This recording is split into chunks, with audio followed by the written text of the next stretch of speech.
The worsening humanitarian crisis in the battle for Mosul. 750,000 Iraqis are trapped in the western part of the city as Iraqi government forces fight house to house to force ISIL out. Will Mosul's liberation and the plight of the displaced? This is Inside Story.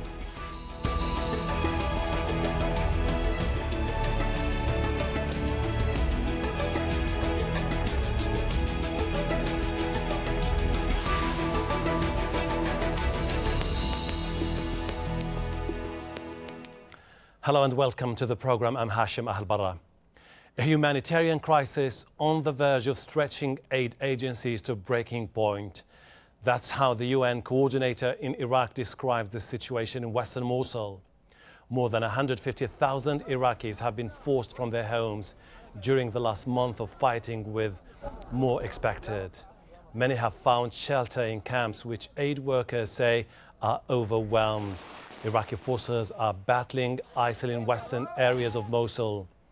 ISIL fighters are resisting with car bombs, snipers and drones laden with grenades to slow the Iraqi army advance. Western Mosul, which includes the old city, is densely populated with civilians who are caught in the crossfire. ISIL detained us. They used us as human shields. ISIL fighters hid in the houses and the airplane struck us. 21 people, children, young men, all women were all hit. They were under the rubble. They didn't let us take the bodies until the security forces came. You can't even walk for 10 minutes without mortar fire. The mortars rain down, the bullets rain down. We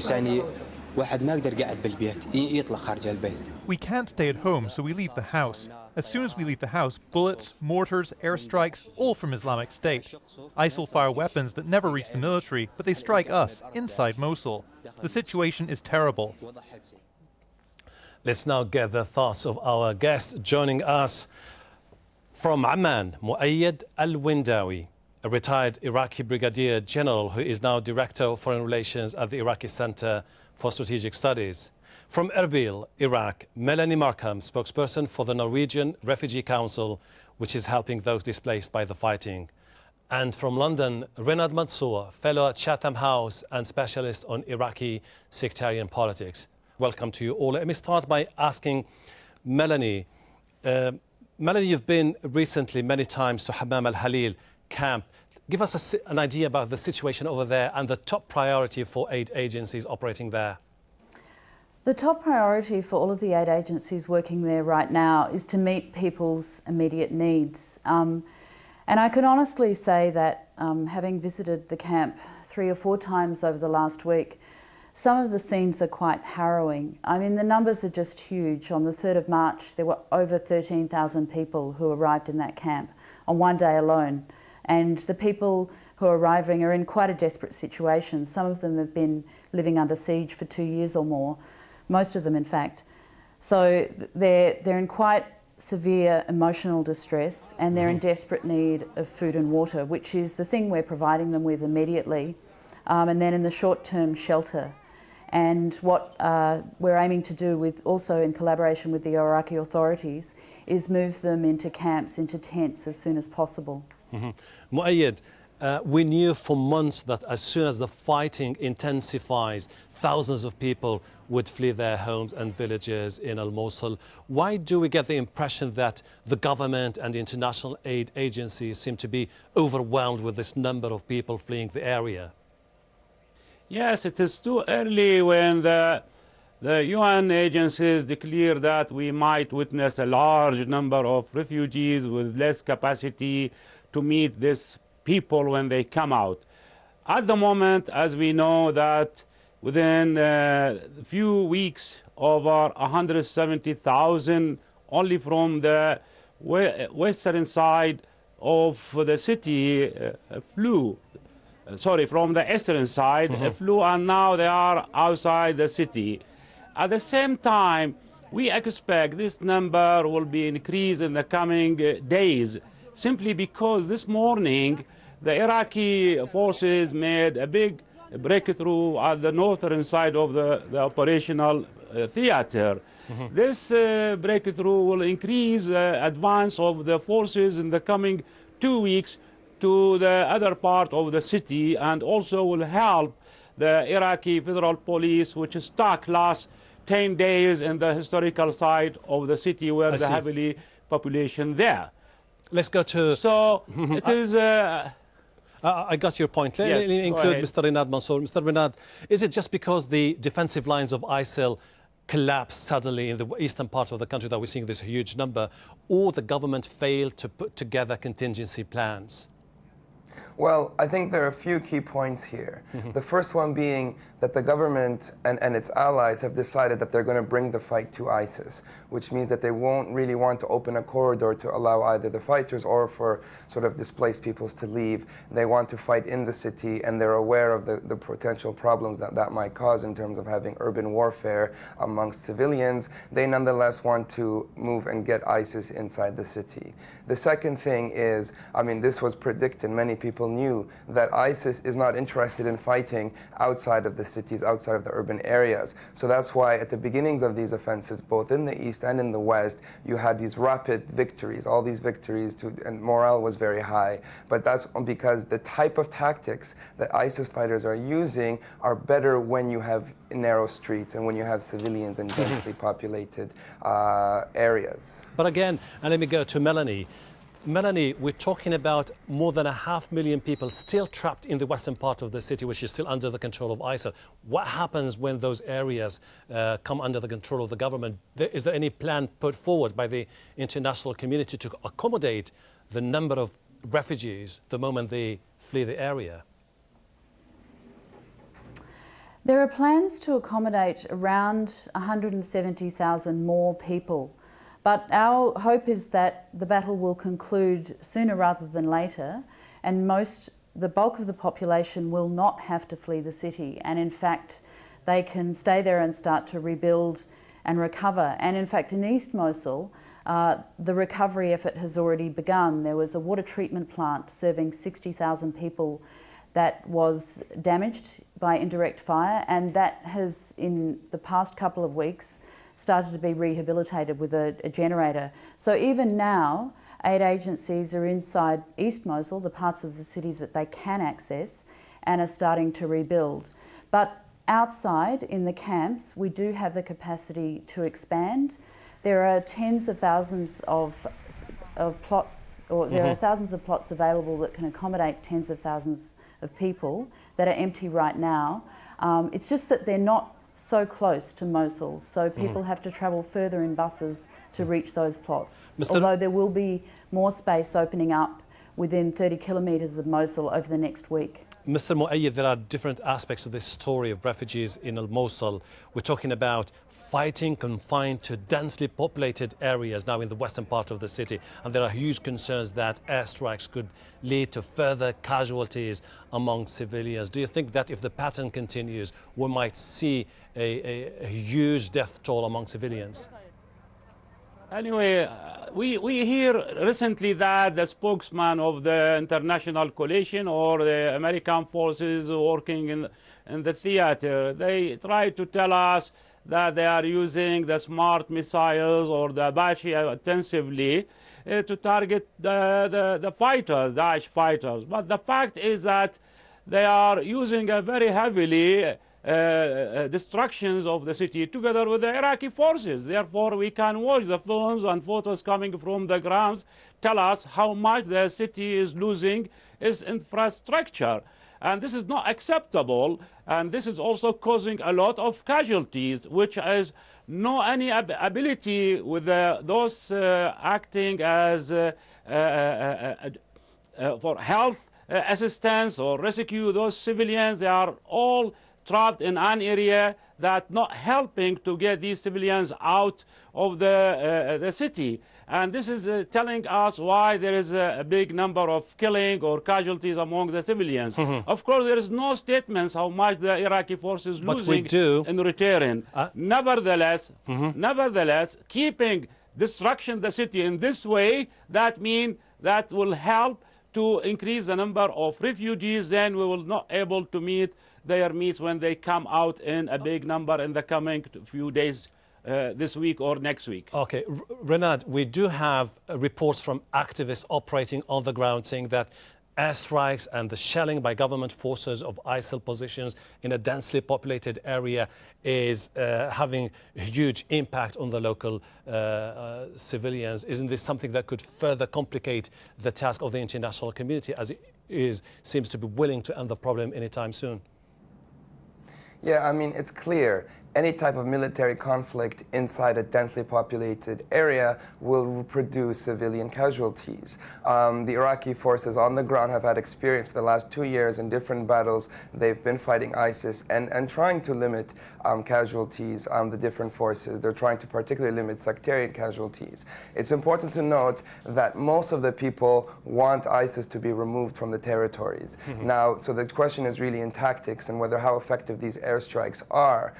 And as has already been said, the Iraqi forces are also facing resistance and high casualty rates. So it's a very difficult battle, but this is an important battle. This is the sort of a capital of the Islamic State. It needs to be sort of retaken by Iraqi forces, and we see that most Iraqis now want this to happen. So there will be these roadblocks and there will be obstacles of civilian casualties. But the bigger problem that we haven't really addressed yet is actually the lack of any sort of political solution addressing the roots of the problem. We will touch on and that. I think Particular thorny issue. Mosul is ISIL's last urban stronghold in Iraq. Here's how the battle to recapture the second largest city in Iraq has played out. Iraqi government forces began their offensive last October in the north, east and south of Mosul. They reached the city limits 2 weeks later and captured the Khojaly neighborhood. After 100 days of fighting, the Iraqi Prime Minister declared eastern Mosul fully liberated. Last month, Iraqi forces announced a new phase of the battle to retake the western half of the city. In the old city, the fight has been about two crucial sites: the seat of power in the government complex and the great mosque of An-Nouri, which is where ISIL leader Abu Bakr al-Baghdadi declared the creation of his caliphate 3 years ago. Let's go back to our guest. Melany, resettling families once the fight is over, don't you think this could potentially become the biggest challenge facing the international community and the Iraqi government? I think you're possibly right, and certainly I think it will be the test of the entire community, as you said, the international community, the Iraqi government. That said, we're optimistic because we conducted a study among the people who'd fled Mosul, the Norwegian Refugee Council did, about their attitudes and perceptions towards rebuilding this country. And we found that most people are optimistic. And certainly from what I've seen on the ground, there's a tremendous amount of collaboration and goodwill among all Iraqis. So we hold a lot of hope for the rebuilding. I'm not saying that it won't take a long time, a lot of resources and a lot of effort. It certainly will. But I think there's a lot of goodwill there, which is an excellent start. Before that happens, then the government needs to take over the western part of the country. Mr. Mouayad, as a retired Iraqi brigadier general, can you give us an idea about how long you think it will take for the government to take over western Mosul? I think with what happened this morning, the siege is already completed. Today, the chairman of Badr organization stated on this line, it will be so hard for those who remain in the city to flee again to the Syrian side or deep in the western side of Iraq. According to my estimation, maybe the timing which Washington wants and Baghdad at the end of this month should Mosul altogether as a city come back to the motherland of Iraq. It is a city of Iraq. It is the people of Iraq. They have nothing with Daesh. I do understand maybe by early April, mid-April, everything will be quiet in this part of the country, at least in the Mosul. But we will witness another heavy casual engagement of war in Tal Afar area, which is under siege by the popular mobilization last for 5 months. Renard Mansour, you were saying before that the end of the conflict won't be the end of the suffering of people or the political crisis in Iraq. Sunni community is concerned, particularly in Mosul, about sectarian conflict or retaliation from Shia militias. Is this something that has the potential to undermine the chances of stability in Iraq? Well, I think, first of all, there is a sort of a level of excitement and a little bit of optimism that you're hearing about a chance, a sort of post-ISIS chance. However, if you speak to any of the leaders in Mosul, if you speak to any of the Sunni leaders, most of them, if you ask them the question, are the roots that led to the Islamic State, have they been removed? Most of them, if not all of them, would say no, the roots of the problems are still there. So while the military victory, which is actually to some extent an easier victory, I mean, you have Iran, the US, Sunni, Shia, Kurds fighting together, whether even the military sort of aspect is clear. The political aspect, that is, what type of settlement, what type of governance, what type of community engagement is the solution to avoiding these type of problems, that is not clear, and no one really has an answer to that question. Melany, the refugees, the moment they get to the camp, they are being processed by the aid agencies. The government there is there for a background check to ensure that no one affiliated with ISIL is trying to escape to those camps. But are you concerned that many civilians could face more problems with the government the moment they decide to leave Mosul? It's the responsibility of the Iraqi government to protect civilians, and that means all civilians, regardless of their affiliations. So we're advocating for that, and we will continue to advocate for that. There is a registration process currently occurring in the camps, and we're trying to ensure that that is as open and transparent as possible, that people are informed as they go through that process, and that people's rights aren't violated. And we're trying to ensure that in every way we can. Mr. Mouayad, the fight for Mosul brings back memory of what happened years ago in Fallujah and Ramadi, when the government of al-Maliki promised people more share in the government if they managed to defeat Al-Qaeda. They did, but they were further persecuted by the government, which led to more disenchantment by the Sunni community. Are you concerned we might see the same disenchantment anytime soon by the Sunni community in Mosul?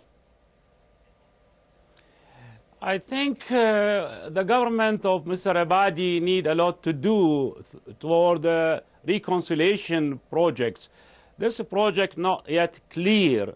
It is just an idea submitted from here and there. And we look forward for Mr. Abadi visit at the end of this week to Washington. A lot will be taking place when he should come back. Indeed, now the Trump administration has his own vision.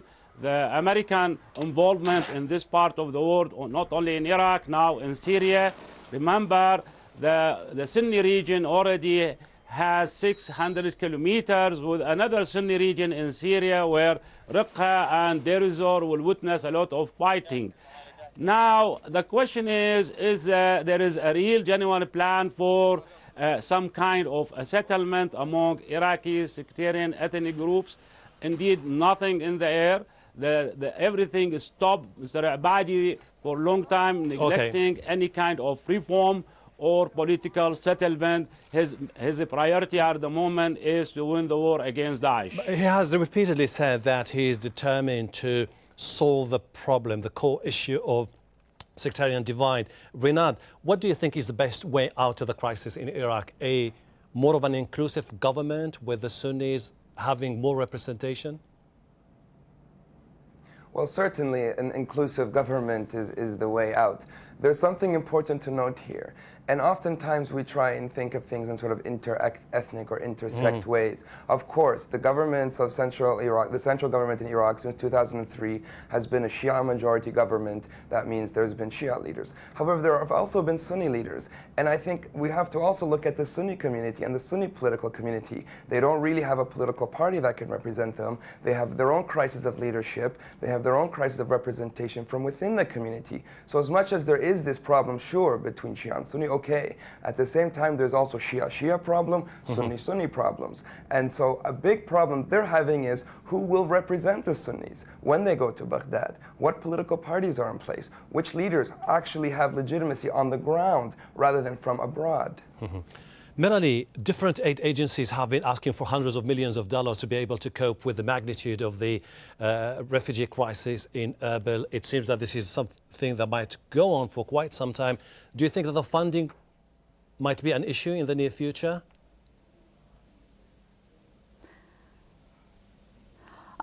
Certainly, and especially when you take into account the other humanitarian crises that are occurring simultaneously.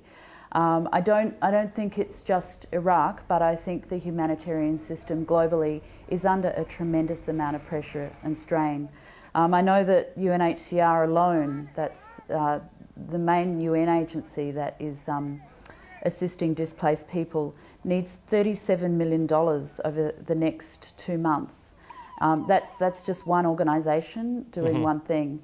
And, you know, if you take into account the numbers of displaced people within Iraq, there will be a tremendous amount of resources that are needed. Because we're talking about 3 million who have been displaced and 11 million people who are in immediate need. Let me go to Mr. Mouayad. We're talking about the fight to take over ISIL's last stronghold in Iraq. We'd just like to read through the mindset of ISIL. What are the options left for ISIL? Do you think they will put up fierce resistance in Mosul, or they might just end up pulling out from Iraq?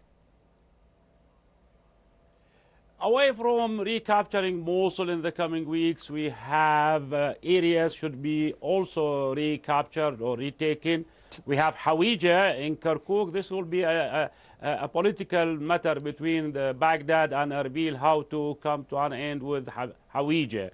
The only more important area not yet recaptured is Deep West Anbar. I'm talking about Al-Qaim up to the border with Al-Bukamal on the Syrian side. This area is very sensitive because it is in the triangle area between Iraq, Jordan, and Syria. Here it is American attention their forces. This is part of the American plans how to recapture all the areas of Deir ez-Zor up to Hasaka and Raqqa. And here there are plans to develop local forces that could cooperate heavily with the American forces, and this area will be operated by the American from West Iraq, Lyon bases, other military bases. They are there in thousands at the moment, together with another operations forces, special operation forces in the desert. The Jordanians are aware of the area too. This will witness a lot of operation in sometime between April to May. I see. Renan, this is going to be my last question. Do you think that the refugee crisis, the campaign against ISIL could serve as a model for the international community as they might move after Mosul to Al-Raqqa, which is going to be the last stronghold for ISIL in the Middle East? Well, I mean, clearly, the priority right now for the Trump administration, for the so-called international community, is to continue the fight against ISIS in other parts. And we know that from these fights, you're going to have these civilians fleeing the neighborhoods. And if there are these type of sieges that we see, like we saw in other parts in Syria, Aleppo, and otherwise, there's going to be massive civilian problems and massive civilian casualties and fleeings. So I don't think we're nearly, even to the climax or the end of what would be the displaced problems of of Iraq, of Syria, of other areas in the Middle East. And as long as you have these conflicts based on both political and security problems, you're going to have these type of crises repeating each other, rebuilding destruction. These cycles will continue until you really do have addressed the roots of the problems of representation in these parts of the world. Mouayad Al-Windawi, Melany, Markham, and Renard Mansour, thank you very much indeed for your time. And thank you too for watching. You can see the program again anytime by visiting our website aljazeera.com, and for further discussion go to our Facebook page, that's facebook.com/AJ Inside Story. You can also join the conversation on Twitter. Our handle is @AJ Inside Story. From me, Hashem, Ahelbarra, and the whole team here. Bye for now.